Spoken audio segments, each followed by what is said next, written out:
have been involved in the festival for an awful long time, and just when you think that it's all been done, somebody comes up with something totally original, and you just think that is brilliant. And we've had 2 or 3 of those this year. Today I've come to Kendal Mountain Festival HQ to speak to Clive, one of the directors of the festival.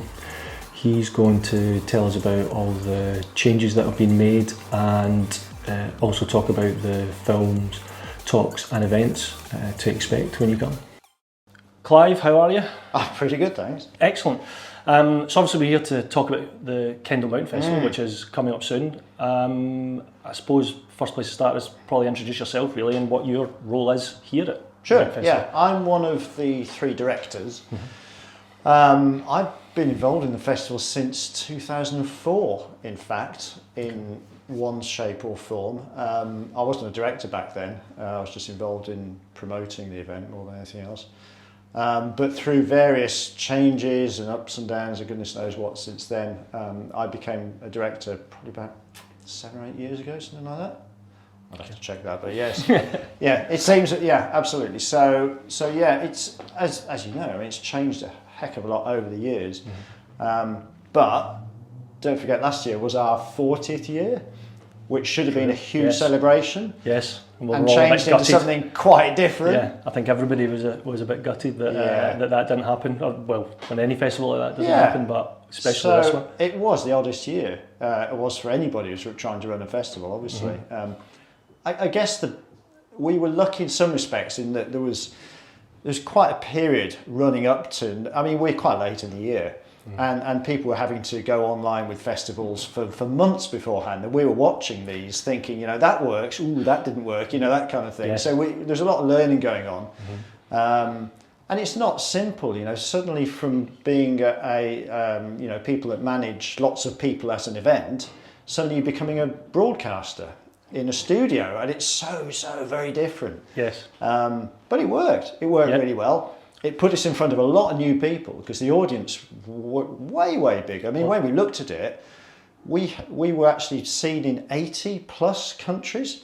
Right. 80. That's ridiculous. I mean, it might be one person in Turkmenistan, but whatever. You know, it's just amazing. Yeah, I think that's what I was going to ask what the reach was, but that is. It was huge, especially watching film. That was the thing, and what we learned was when we looked at it afterwards. And what people have been asking us for years was, you know what it's like at this festival. You turn up and there's just so much in the programme and you think, oh God, you know, I want to watch that, but I'm going to miss that. And the fact was you had to make a choice between 2. So, you missed whatever it was and you couldn't see it. Yes. Whereas now you can. You can. You can. And it pushed us into that digital thing. So this year and you know, from this point onwards will be hybrid. So it will be the Kendal Player as it is. Absolutely. So we've got this new platform, Kendal Mountain Player, and you'll be able to catch up on events afterwards and film. So will they go? Some of the films will they go straight on after being shown at the festival? Will they go straight into the player, or will there be a phased? We have a 10-day period when all films will be available.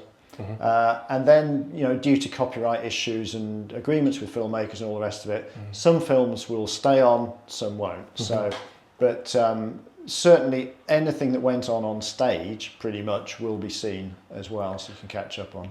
So again, it's a slight change of emphasis. So, you know, we had, you know, we did it properly last year. We had a producer who works for the BBC and goodness knows what, you know, people who were doing the presenting on stage, they had an earpiece and the producer was talking to them, and that was a heck of a change for some people. It's like, you know, having to do 2 things at the same time. Yeah. And it's not just a bit of a like improv, which a lot of it is, and that but we were very aware that there was no audience there and very aware that it was being filmed. So you're in that kind of situation. And now this time around, we're filming a live event.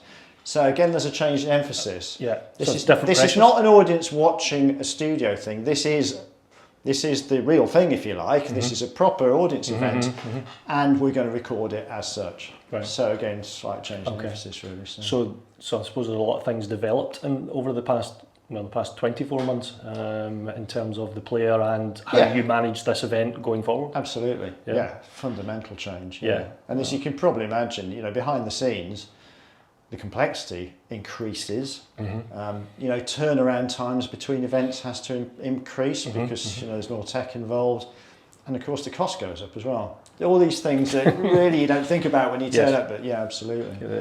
Yeah. So I suppose this has all been driven, like you say, or pushed forward by the daunting thing of COVID. What's going to give a lot of the people who may be nervous about coming to the event a bit of security? I mean, we will absolutely follow the protocols that are there from the government. We'll follow the protocols that we have from the venues, because obviously our venues have their own protocols.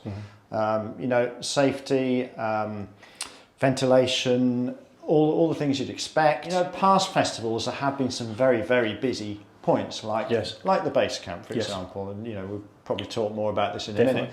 But what we're doing is to make sure that we've got more space, basically, that people don't feel like, you know, rammed and nervous or whatever. So it's just basically meeting people's expectations, really. So you mentioned base camp, and before we started recording we were talking about it briefly. Can you give us a bit of a heads up of what's going on there? So anybody that hasn't been to the festival, so we've developed this base camp over the years that is a very, very popular free addition to the festival, where it's an enormous marquee with many of our sponsors and organisations will have spaces on there, free stages with people talking on those stages, and can get very, very busy, and has to this point always been based at the Brewery Arts Centre, which, let's face it, is kind of the main hub of the event, always has been since it started. This year we're very conscious that it was a very small space, but we were pretty hemmed in there. It certainly filled up on a Saturday afternoon, and we couldn't expand it in that space. So it's moving from the brewery car park, which is where it was, just across the road. I mean, it's literally about a minute and a half walk away to a space down towards the river. There's a big green open space there, and we're putting a huge, much bigger marquee there, which allows more people to be there in terms of our partners and organisations, plus more people can come in. It's got much, much more headroom. It feels much more airy. So yeah, that will help enormously, I think. So that'd be a big change, especially for regulars to come and go. It will. They'll be come in looking for this kind of setup. It doesn't matter what we say. A lot of people will just rock up here and think, where's the base camp gone? So we're going to have a big sign somewhere that says it's this way. But yeah, it's again a sort of step onwards. In some ways forced upon us by COVID, but actually no, it's forced upon us by the event growing still further, I think, more than anything else. So and on the event growing, I suppose the impact's the wrong word, but the what it brings to Kendal as a town, it has a huge draw for outdoor people. I think the kind of unofficial tagline is that the down value or the tog value of Kendal raises a few levels during Kendal Mountain Festival, but obviously it brings a lot of people to the town, and in terms of revenue for the town, it's good. Yeah, I can't tell you exactly how much. We are an event that doesn't use much public money these days. It is, we do work very hard with sponsors, organisations, etc. Which is a good thing. That's how an event should work for a town. Maybe it needs a bump up initially with some investment from councils or whatever. And don't get me wrong, Kendal Town Council, Cumbria County Council, they're massively helpful to us and do give us some monetary help as well. But in the days when we were having a certain amount of public cash that came in, they had to measure what the return was in the area. And it was only then that we realised what a huge return it was, if you like. And this, I would say the last time this was measured was probably about 6 years ago, and it was about 3 million is the local economy then. Yeah. So now, surely you're talking 4.5 plus million. And honestly, if you try to get accommodation in Kendal right now, no. in the area, Yeah. So it just does show absolutely how important it is to the local economy and how much Kendal lost out last year. Yes, definitely. And we were so aware of that. The chip shop across the road from here, it takes more over the festival weekend than it does in a couple of months normally. Yeah. So, it just all vanished.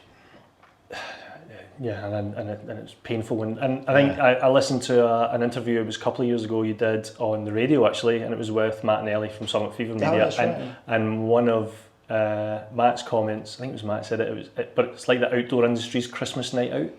Well, that's the other thing, isn't it? It's funny because both of us work within the outdoor industry as well. And it's become a bit of an unofficial gathering for the industry as well. I mean, obviously there's a lot of people here sponsor-wise, but a lot of people come here anyway. And I have spoken to people out with people I would normally expect to see here, and they've kind of went, oh, we're going to Kendal this year because like we've missed out and we haven't seen everybody, so that's what we're doing. I mean, in case you're wondering, the interesting thing is that ticket sales are tracking very similar, slightly above 2019. So that's brilliant. Okay. Yeah, that's something I was going to ask is, are you seeing that there's a lot of obviously more interest and earlier interest? Well, we had a huge worry that nobody would want to turn up. Yes. Understandably. Yeah. Although, a lot of people are, I don't know about you, but I've been to the cinema, I've been to the theatre, and, they're busy, they're packed. Yeah. So people are quite happy to go back to these things, yeah. And I noticed on the website, there's a lot of events already sold out. Yes, there are some, absolutely, yeah. So, and is that, you're saying that's in line with 2019 or further? Yeah, I mean, yes, it's in some ways we want it to happen, in other ways we don't, because obviously we want people to be able to turn up and buy tickets to things. But yeah, there are certain venues that are relatively small, and there are certain things going on that everybody wants to see. So. But obviously that's how the Kendal Mountain Player will support that. Absolutely. Yeah. The theme of the festival is movement. Movement, yes. How is that going to be adopted throughout I think you'll see it in terms of sometimes it's overt and that we'll be talking about it. Sometimes it's not so much but it's part of the way we curate film, for example. So when we've been looking to how we populate the film sessions, the film collections, there's a subliminal message there as well. But you can take movement obviously in several different respects. I mean, there's so much talk right now about climate change. Very important movements of people and ideas and all the rest of it. So, it's not just about movement over the rock, movement riding a wave, but that is part of it as well. So I think you'll find it interwoven into the event, really. Okay. So as well as the Mountain Film Festival, or the Mountain Festival, there's obviously the Mountain Literature Festival as well. So what are we seeing? What we're going to see this year on the Literature Festival, it's separate but part of. That's the thing. It takes part over the festival weekend, but it takes part it sort of happens in its own space, I would say, and it's become really successful already. So there's parts of it which are very core to mountain, if you like, such as the Boardman Tasker Award is part of the literature side of what we're doing. But a lot of it is about nature writing and connection with landscape and place, and this is an area of growth, if you like, and it's a different area for us, really. So having Robert McFarlane as the patron is fantastic, because he's totally associated with this, and he sees this as being something that can go very, very large indeed. So we're really encouraged. Excellent. But we've got Victor Saunders, for example, talking about his book Structured Chaos. That's for your mountain audience, if you like. We've got Boff Wally. Do you recognise that name? Chumbawamba, guitarist. Yes. And fell runner. Okay, right. So he's a big fell runner. Right. And he's written a book about Gary Devine, who won the fell running championships a few years ago now, but was also a punk rocker, all the rest of it, talking about this connection somehow between punk rock and fell running. It's brilliant. Really good. Oh, amazing.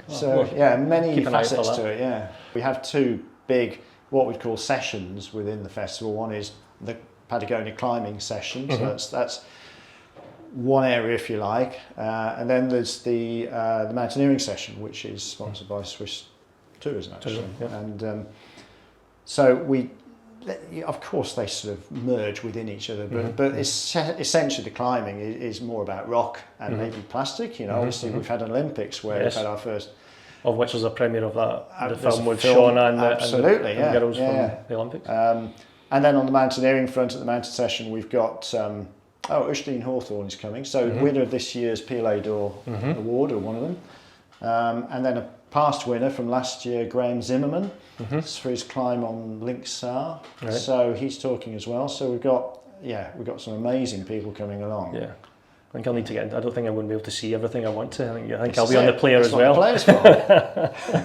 So there's always some big premieres and big things going on at Kendal Mountain Festival. What have we got to look forward to this year? It's going to be a big year for premieres, that's for sure. Because there's obviously been a bit of a lull, because although some went out last year. The funny thing is, filmmakers couldn't get out, but it seemed like they were beavering away all the same, and there was a lot going on. So there's some quite big stuff. I mean, you mentioned this film about the climbing at the Olympics, and Shauna Cox is going to be with us to talk about that and present the film. So that's one interesting premiere that we'll have. That'll be brilliant. Bizarrely, this is where LinkedIn actually worked for once. Netflix were looking to premiere a film about Nims Purja. So he's the guy, the ex-Special Forces and Gurkha, who decided it was possible, in his project possible, to climb all 14 of the 8,000 metre peaks in 1 year, which everybody scoffed at and said couldn't happen. So of course he did it. And there's a Netflix film about this, and I have seen it, and it is very good. Yes. Amazing how much footage was actually taken, which nobody knew about. Right. So very, very good. So we have the European premiere of that, so that's brilliant. With Nims in attendance, so he's going to be with us as well. Excellent.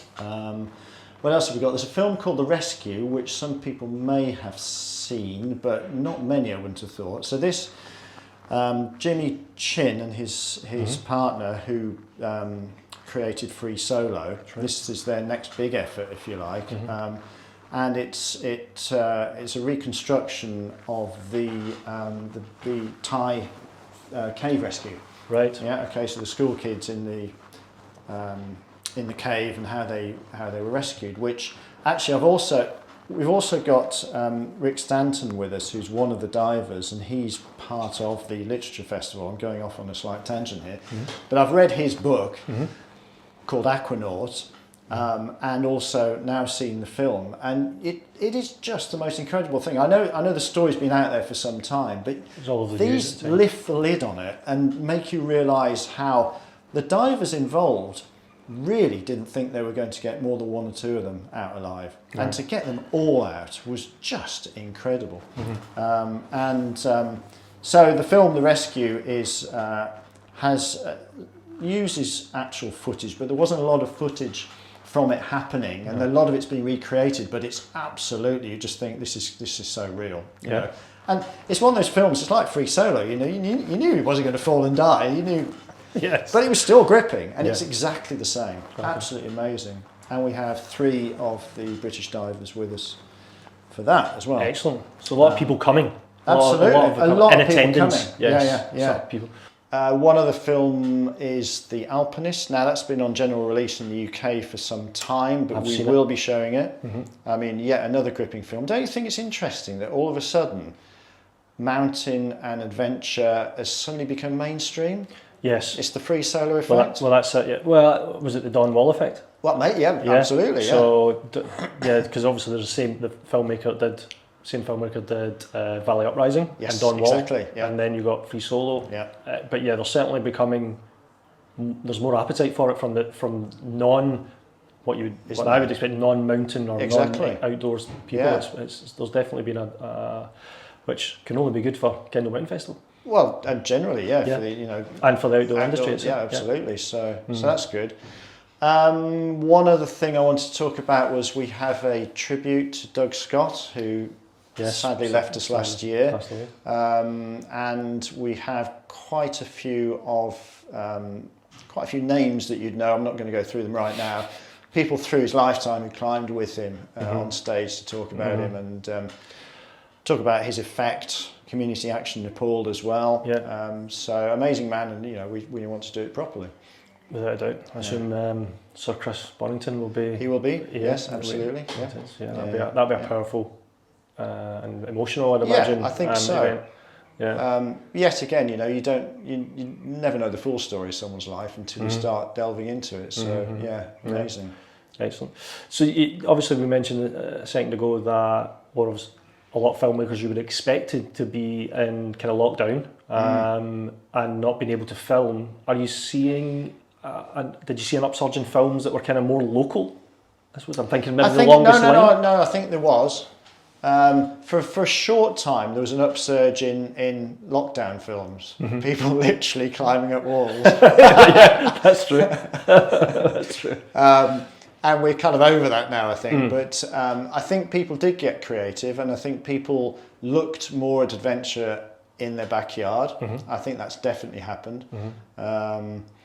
There's a film called, I think it's called The Straightest Line. It's just The Straightest Line. Longest Line with Summit Fever Media? Exactly. Yes. Yeah, that's right. Which again, why did nobody think of this before? It is the longest distance you can go between one road and another road, basically, isn't it? Yes. On one. And it's just shy of about 100 miles, I think it's about 96 miles, if I remember rightly. Yeah. And they stuck to the same line, the same GPS line, as much as they could. So, maybe trying to avoid it to get around a little town or something like that, but mostly trying to follow it exactly. Yeah. So, brilliant. Yeah, so beginning about a lot of inspiring stuff. But as you say, the film list, how many films do you know that are on the programme? I should know, but I don't. It's a couple of hundred. Too many. Yeah, absolutely. And of course, the film entry is 2 or 3 times that. So it's a lot of people making very good film. That's for sure. I suppose the challenge for you guys is to pick out. I think the one thing that I have been involved in the festival for an awful long time, and just when you think that it's all been done, somebody comes up with something totally original, and you just think that is brilliant. And we've had 2 or 3 of those this year. So what would they be? Can you let that out of the bag? No. Okay. Fair enough. I'll have to ask. Well, Clive, I think we've got through quite a lot of it, I think, and there's certainly a lot to see. I think if people go onto the website, they'll see how much. Well, the point is we've barely scratched the surface. That's the thing. Yeah. Exactly. Yeah. So I am definitely looking forward to it coming back this year. Looking forward to meeting up with all the outdoor people. And actually having a drink. Yes. Together. Yes. How good is that? Yeah, exactly. And catching up with people and definitely catching up with some of the films. But as you say, there's so much to catch up on. I don't think I'm going to get to see half the stuff that I want to see. But thank you for your time. I know it's busy because we're nearly there. Yep. And I look forward to see you at the weekend. Thanks, David. No, excellent. All right. Well, I was excited before, but now I just can't wait. A lot of the My Outdoors team will be at the festival, so look out for the updates. Thanks to Clive for his time, and hopefully we'll see you at the festival.